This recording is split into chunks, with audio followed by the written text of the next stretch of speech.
Oi, tudo bem com vocês? Eu espero que todos estejam bem. Meu nome é Victoria Santos Souza, eu sou engenheira agrônoma e mestranda no programa de agronomia do Instituto Federal Goiano. Bom, a Stephanie Oliveira, graduanda em zootecnia, e a Jaqueline Balmina, doutoranda em agronomia, vamos apresentar para vocês sobre o sistema de integração lavoura-pecuária e o sistema silvopastoril. Bom, o primeiro passo vai ser as definições, e eu vou estar apresentando agora para vocês sobre elas. Então, vou falar um pouco sobre as definições, o que é integração lavoura-pecuária, o que são sistemas silvopastorios. A Jaqueline ela vai entrar um pouco sobre como é o componente lavouras e as árvores no sistema, e a Stephanie vai falar um pouco sobre o componente animal, já que ela é mais dessa área da zootecnia. Bom, então há um aumento de demanda sobre alimentos, principalmente os alimentos essenciais, como carne, leite, ovos, frutas. E esse aumento dessa demanda de alimentos é devido também ao aumento que está previsto da população, né? Então, está previsto da população até 2050 aumentar cerca de 35% a mais. Então, é muita gente para se alimentar. Esse aumento da demanda por alimentos, eles têm que vir junto também com um aumento da eficiência de produção desses alimentos. Então, o que eu quero dizer com isso? Como, por exemplo, aqui. Normalmente, a gente tem a primeira safra de soja e a segunda safra com milho. E esse milho, quando ele não está consorciado com nenhuma forrageira, como nessa foto aqui, ele vai ser colhido e esse sistema, essa área, essa fazenda, ela vai ficar somente com a palhada desse milho, não vai ficar com nada nesse solo, vai ficar em um período que a gente chama de pousio. E essa área ela não vai estar sendo utilizada até a, a plantação da soja, né? Na próxima safra. Mas quando a gente intensifica os sistemas de produção, né? Quando a gente melhora esses sistemas de produção, a gente pode consorciar esse milho com uma forrageira, como vocês podem ver aqui. E depois que colhe esse milho, o gado ele pode pastar nessa forrageira. Então essa área, essa fazenda, ela vai estar sendo utilizada por todo o ano, né? Ela não vai ter um ano sem proteção nenhuma, essa fazenda. Proteção nenhuma do solo. Mas calma que eu vou explicar um pouquinho para vocês melhor durante os slides. Então, só para contextualizar vocês com o que é a importância do que eu quero falar, né? Contextualizar sobre a soja. Então, essa é a cultura da soja que está no ponto de colheita, né? Esses são os grãos. Acredito que vocês já devem ter visto, né? Quando viaja ou vai visitar a fazenda de algum amigo, a soja. A soja ela é a principal cultura produzida no Brasil, sendo que o Brasil é o maior exportador de soja. Ele está em primeiro lugar na exportação mundial. Então a gente vê a importância de a gente melhorar os sistemas de produção da soja, tanto para a gente produzir melhor, produzir mais, aumentar nossa produtividade, quanto para produzir de forma mais sustentável. Então aqui, por exemplo, a gente planta soja em novembro, ali, começo de novembro, quando começa a chover, e vai colher final de janeiro ou começo de fevereiro, se essa soja for de ciclo precoce. Depois que colhe a soja, vai semear o milho. E esse milho, com um sistema de integração lavoura-pecuária, ele não vai ser semeado sozinho, igual é normalmente. Ele vai ser semeado junto com outra planta. Essa outra planta, normalmente a gente chama ela de planta de cobertura. Então, ela pode ser, por exemplo, um trigo mourisco, uma crotalária, ou uma pastagem, ou junto, né? Tudo junto. Um trigo mourisco, uma pastagem, uma forrageira, por exemplo, uma braquiária ou um pânico, com milho, como vocês podem ver nessa imagem. Então, como vocês podem ver aqui, nesse sistema tem uma maior diversidade. E depois disso, depois de plantar esse tudo em consórcio, a gente vai passar e vai colher esse milho. Quando colhe o milho, as outras plantas, elas ainda vão ficar nessa área, sendo que a forrageira, ela vai ficar por um período maior, né?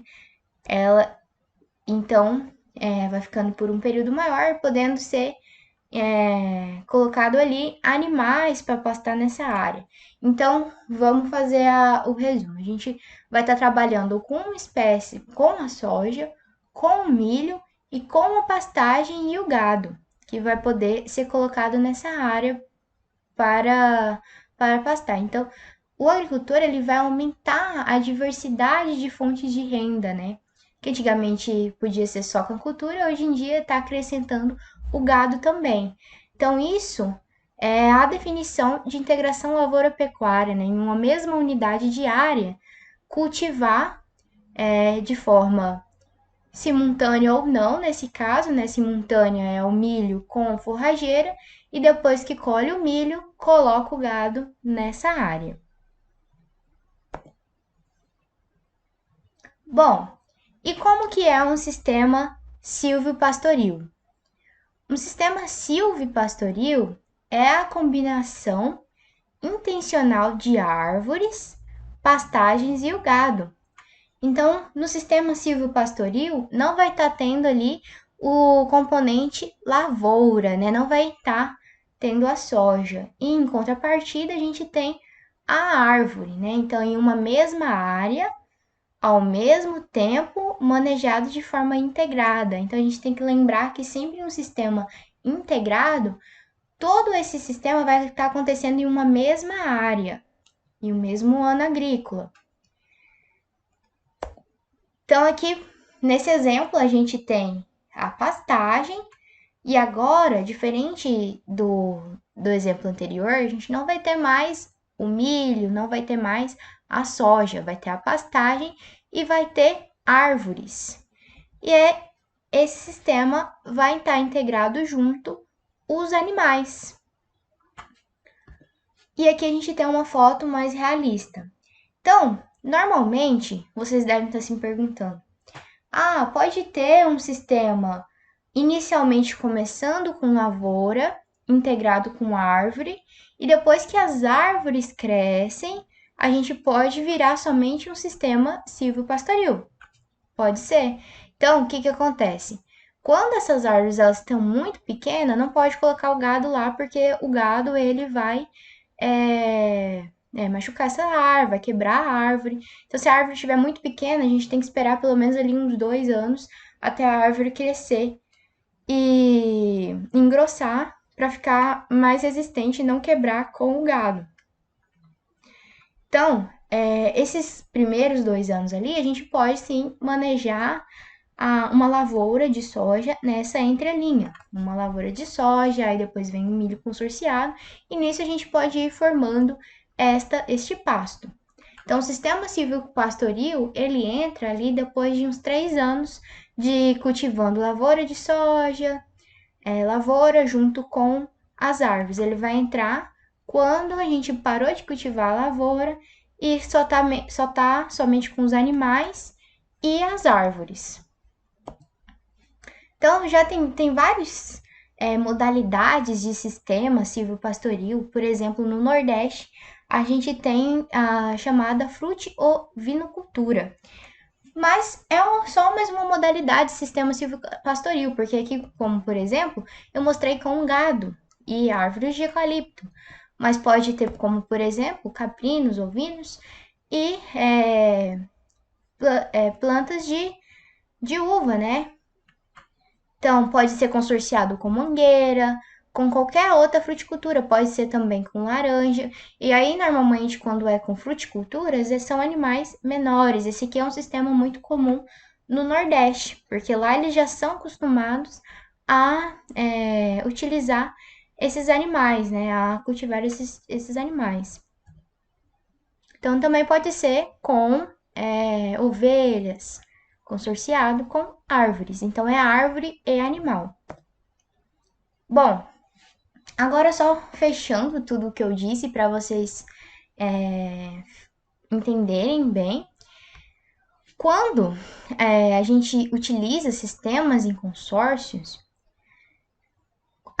quando a outra planta ela começa a se decompor, ou seja, quando a pastagem vai se decompor, ou a crotalária e a palhada do milho vai se decompor, esses nutrientes que está saindo dessa planta, ela vai para outra cultura que vai ser semeada ali, como por exemplo a soja. E quando a gente faz um sistema integrado, cultiva vários tipos de cultura, várias plantas em uma mesma unidade de área, integra junto ali um animal, uma crotalária, a pastagem, a soja, a gente faz com que o sistema ele fique muito mais dinâmico e que essa ciclagem de nutrientes aconteça mais rápido. A gente tem um sistema muito mais vivo, com a diversidade de organismo muito maior. Então, tudo que quando a palhada ela começa a se decompor, ela vai liberar os nutrientes para outra cultura. Então, há diversos benefícios quando a gente faz um sistema integrado e vocês vão ouvir mais desses benefícios com a Jaqueline e a Stephanie. Então, muito obrigada. Até mais.